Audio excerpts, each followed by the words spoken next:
Hey bow hunters, Aaron here, inventor of the EZV bow sight. This tutorial is how to choose the correct feet per second V-insert to match your bow's specifications. It's really critical. You're in for an amazing shooting experience, but we have to do this part right. I'm going to go through 4 methods depending on your needs, whether you have a specific sight on your bow or you have no sight at all. But first and foremost, when you receive your package, you're going to get an all machined aluminum sight body with 1 insert mounted in the sight and 8 others, so a total of 9 inserts. Each of these inserts is great for any target and any game animal that you may encounter, but they're specific in their speed so that it matches your bow's trajectory, and this is really critical. Otherwise, we're just bolting a sight on and hoping that it hits stuff, and it won't be right. So follow along. This is going to be smooth and silk, but one of these methods is perfect for you. So when you receive your sight, again, each insert is a little bit different in even the way they're shaped because they're critical to match your speed trajectory. The speed is molded right into the insert. In the package, again, you'll get 9 inserts, the sight body, a sight instructions that'll follow this video, a sight selection chart that has a lot of dots to match your pins. I'll show you that a little bit later. And a sight in target that I absolutely recommend you spend a few days on. It's a shooting system. If you follow along, you're in for a treat. So how do you choose the right V-insert? Method number 1, if you have a brand new bow, you have no idea how fast it is, you can simply shoot a few different inserts. On our new inserts, the top tick mark, the 20-yard spot, is the same on all the different sizes. So with a quick gang adjust, you get your 20 hitting really good, then shoot a 30. And if it's low, you'll go to a slower insert, which will bring it up. If it's still low, you go to another slower insert. And you can literally, just a couple arrows in each insert, walk that 30-yard group till it falls right in, and the 40 and the 50 will follow. So super easy if you have no sight at all. If you can get to a chronograph, great. You don't have to have a chronograph. And just because the chronograph says it's doing 290 feet a second doesn't guarantee it'll be a 290 insert that you need, but more than likely, and it'll be within 1.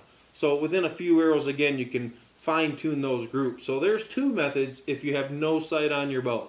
But most of you already have a sight on your bow. So let's go through method 3 and method 4 for different sights that are out there. Right now I've got a fixed pin, multiple pin sight on this bow. So before you take the sight off your bow, again, you can print your chart. If you don't have one, you can check this at home. Take it off of our website, ezvsight.com.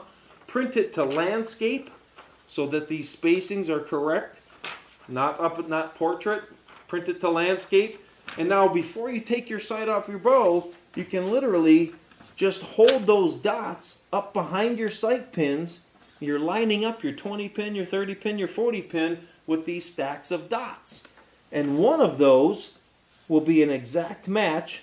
Boom. That's the insert that matches your bow's specific. We're not going off IBO rated numbers. We need it to match what your draw weight, your draw length, your arrow weight, your bow weight, all these things change how fast that bow's putting out. So it's critical that it's matched, but it's that easy.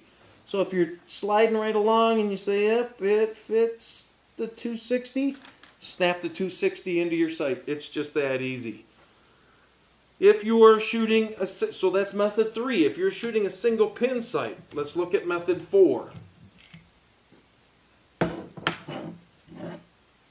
Single pin HHA, very popular. Just going to throw that on there. I'm just going to put 1 bolt just to hold it for demo's sake. So I have an arrow knocked in my bow just so I have something to measure off of. I'm going to set my sight to 20 yards, to the 20-yard mark. Then just a simple measuring tape. You can measure off that knocked arrow as your 0 and look through your scope and see where that pin intersects. And it's right at 4 inches. Okay, remember that, 4 inches. Now I'm going to adjust my sight to the 50-yard setting, which is lowering that sight to the 50, and then measure again. Now looking through the scope, right at 3 3/8. So I was at 4, I went to 3 3/8. The difference, 4 minus 3 3/8, is 5/8 of an inch. Now you can take those inserts if you want and just measure them from the top tick mark is 20 down to the 50 and find one that's 5/8 of an inch. There will be a perfect match. Or, again, take your site selection chart with our dots and just run your tape measure down the row until you find one that 20 to 50 lines up with 5/8 of an inch. That's a perfect match. This site is already dialed in for all the specifications that your bow has. Now we found an insert that matches. Snap it in and we're ready to go. Inserts, some say, are a pain in the ass. I didn't want it to fall out while you were hunting. So I also didn't want little tiny screws to hold it in there that you would drop in the grass. That would drive me crazy. So it's a compression fit so that it stays in tight at 100 degrees or 20 below zero as we get here in Montana. So I just use my shirt tail. Finesse is best. It's just a push on the bottom, push on the top. Try not to push on the tick marks, and push on the bottom, and it'll pop right out in your hand. That easy. Again, speed numbers are molded right in. There's two little bumps on either side, two little ears that lock into these little holes in the scope. It's just that easy. So then you just clock it, line up the hole with the bump, snap it in. We're ready to bolt it on and hit the range. A couple quick notes on fine-tuning your inserts. I get a question now and then. I'm in between. So we deleted we used to make inserts every 5 feet a second. Because of that, we had to package sights in speed ranges. If you're within this range, we had a sight. If we had now that we have 9 inserts, completely 240 to 320 feet a second, but they're in every 10 feet a second. So if you were in between sizes, say you were 284 feet a second, should I go up or should I go down? Because we don't no longer make a 285. My experience is to round down. However, I'm a bow nerd and I shoot long distances. So at 50, 60, 70, to get those perfect, if you're that kind of shooter, I'll go ahead and turn my bow limbs, and I'm only talking a quarter of a pound, a quarter turn on each bow limb. If you're not going to notice it until you're 40, 50. Most of us can't shoot 3 arrows through the chronograph and get the same number. It's just human error. We're 3 or 4 or 5 feet a second variance anyways. But again, if you're dead on 20, 30, 40, 50, and you're just an inch low at 60, put a quarter turn into your bow limbs, or the opposite, take it up, and you can walk those in betweens. But it really helped our packaging process to mold them every 10 feet a second. Secondly, on our inserts, you may notice it looks like we have less tick marks on our inserts.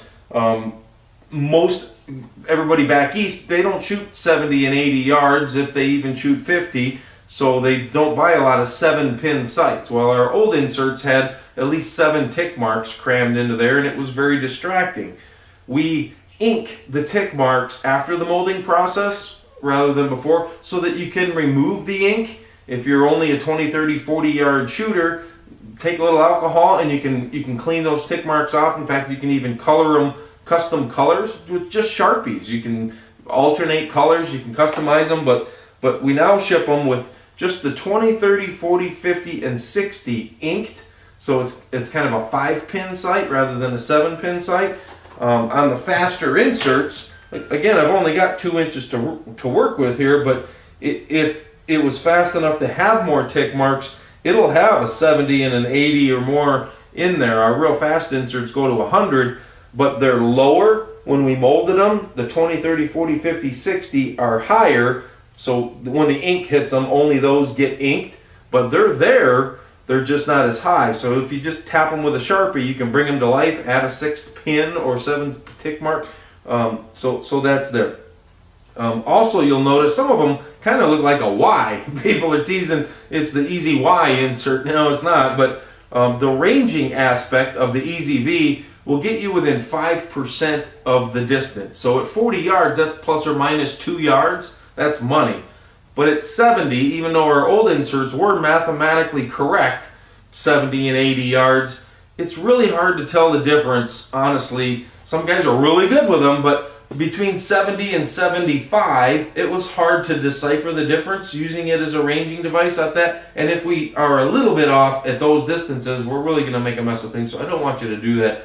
So I built a new insert so the V goes down to 60 yards, and then you'll see they go straight parallel to shoot them as pins beyond that. If you're that caliber of a shooter that you can shoot 70 some yards, well, that's not a shot that we're going to rush. First of all, I want you to range it and shoot it like pins, 72, 76, you can sure do that. And it's a little open because it stays the width of 60 and then it goes further down. And you can even use that sitting still as the animals are approaching and just hold up that V. And if it's smaller than where the V ends, then it's beyond 60, and you know, again, that's not a shot that we rush. So range it, shoot it as a pin, and those tick marks are there. You can, again, bring them to life, but you'll notice those differences. We're going to do another video on just the new inserts, but they're very cool, and of course, they fit all the old sights. If you've got a 2-year-old EZV sight, it'll snap right in there. So look up the size. I can help you if you need. We sell them individually, just one size if you need it. They're super cheap. Also, if you just put a little bit of bow wax, a little smear on the inside of your scope, boy, those inserts go in and out really nice.